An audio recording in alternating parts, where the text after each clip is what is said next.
자, 구약성경 1291페이지 미가서의 말씀 볼 차례입니다. 미가서 1장 1절에서 7절까지의 말씀입니다. 구약성경 1291페이지 미가서 1장 1절에서 7절까지의 말씀. 찾으셨으면 우리 하나님의 말씀을 같이 읽겠습니다. 시작. 유다의 왕들 요담과 아하스와 히스기야 시대에 모레셋 사람 미가에게 임한 여호와의 말씀 곧 사마리아와 예루살렘에 관한 묵시라. 백성들아 너희는 다 들을지어다.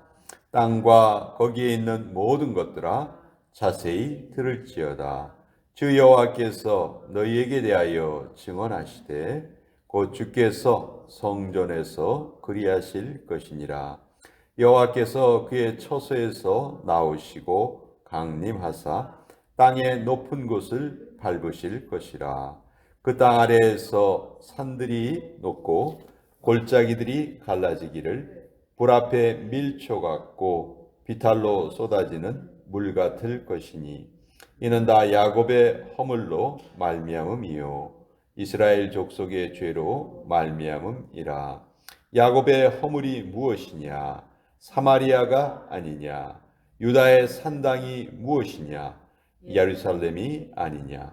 이러므로 내가 사마리아를 들의 무더기 같게 하고 포도심을 동산 같게 하며 또 그 돌들을 골짜기에 쏟아내리고 그 기초를 드러내며 그 새긴 우상들은 다 부서지고 그 음행의 값은 다 불살라지며 내가 그 목상들을 다 깨뜨리리니 그가 기생의 값으로 모았은즉 그것이 기생의 값으로 돌아가리라. 하나님의 말씀입니다. 아멘. 자, 이 미가라는 선지자, 많은 선지자들이 있죠. 많은 선지자들 중에서 북이스라엘에서 활동한 선지자들이 있고 또 남유다에서 활동한 선지자들이 있습니다. 또 두 곳에 모두 외친 선지자도 있죠. 북이스라엘을 향하여서 하나님의 말씀을 전한 선지자가 숫자가 좀 적습니다. 그래서 우리가 그 사람들을 좀 기억해 놓으면 나머지는 유다에 보내신 선지자들이구나 그렇게 알면 되겠죠. 북이스라엘에 보낸 선지자가 4명이에요. 우리가 잘 아는 엘리야, 엘리사, 그리고 호세아, 아모스. 요 4 선지자는 하나님께서 북이스라엘에 말씀을 전하라 하셨고요. 그 외에 나머지 선지자들, 우리가 알고 있는 나머지 선지자들은 대부분 다 남유다에 보내신 하나님의 선지자들입니다. 근데 이 미가는 오늘 보면은 사마리아와 예루살렘에 관한 묵시라 이렇게 되어 있어요. 사마리아는 북이스라엘의 수도죠. 예루살렘은 남유다의 수도입니다. 그러니까 두 곳에 동시에 하나님의 말씀을 전한 선지자예요. 미가서 하면은 제일 유명한 말씀이 미가서 6장 8절의 말씀입니다. 미가서 6장 8절은 우리가 꼭 기억할 만한 그런 말씀이에요. 1296페이지에 미가서 6장 8절을 보면 우리가 하나님 앞에 어떻게 살아야 하는가 아주 간략하게 잘 정리를 해 주셨어요.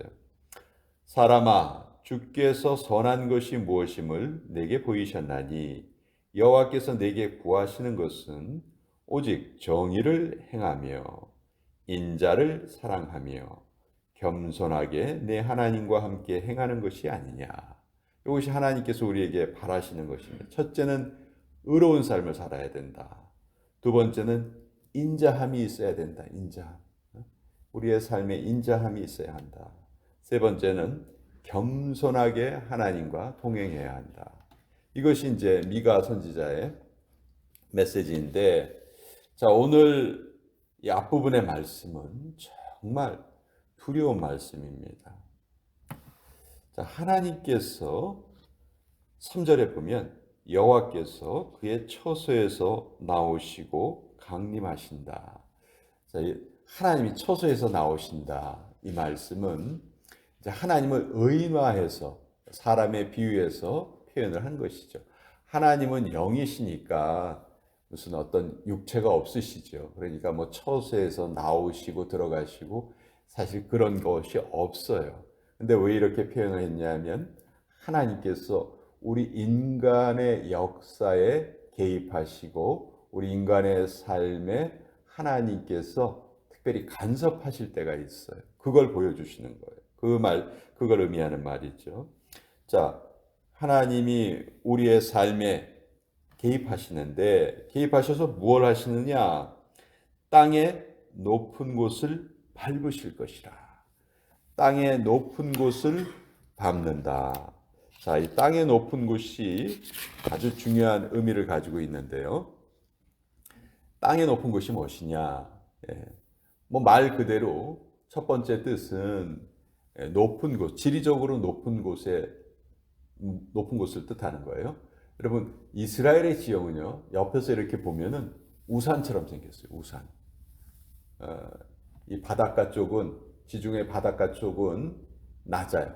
근데 갑자기 우산처럼 이렇게 둥그렇게 솟아올라서 우리가 알고 있는 그 유명한 도시들은 다 이 꼭대기에 있습니다. 예루살렘, 사마리아, 뭐 헤브론, 뭐 다 이 꼭대기에 있어요.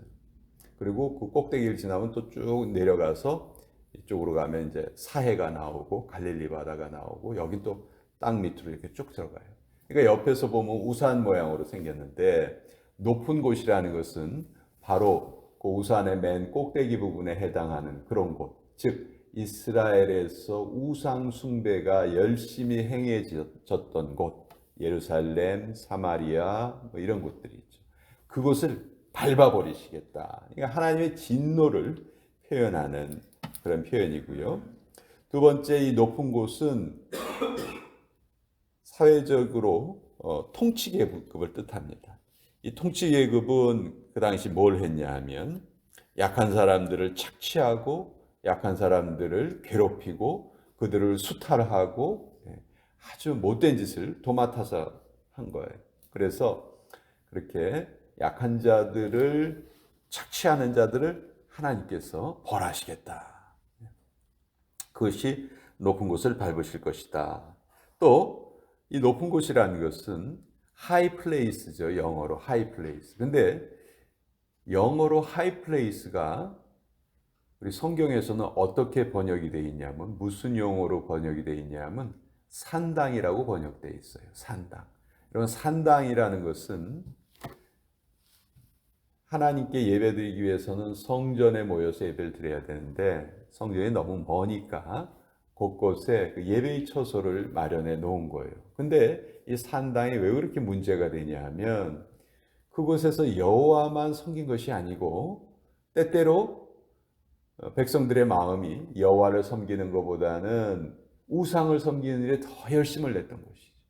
그래서 산당에다가 바알과 아세라의 목상을 만들어 놓고 그걸 섬기고 하나님을 뭐 전혀 섬기지 않았던 그런 역사가 이제 산당의 역사인데, 그래서 이 산당을 없애버리는 것이 너무너무 어렵고도 또 중요한 일이기도 했지요.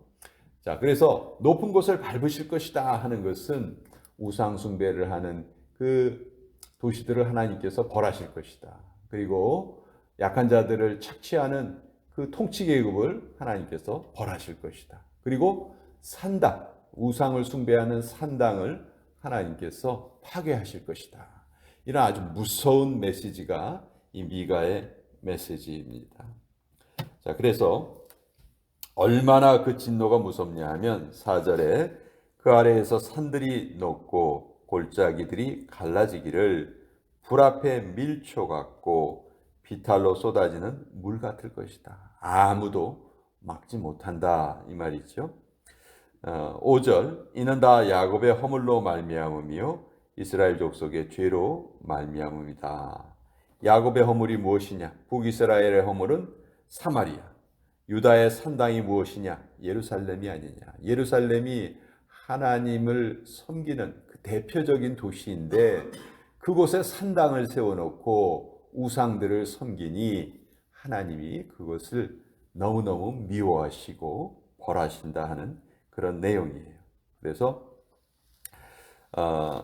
재미있는 표현은 7절 맨 뒷부분에 있습니다. 그가 기생의 값으로 모았은즉 그것이 기생의 값으로 돌아가리라. 우리말에도 그런 말 있죠. 어렵게 모은 돈은 아주 함부로 쓰지 않습니다. 소중하게 모아두죠. 근데 그냥 거의 공돈으로 얻다시피 한 돈은 그걸 쓸 때에도 사람들이 그냥 아낌없이 막 쓰죠. 물 쓰듯이 써버리죠. 그런 것을 뜻하는 거예요.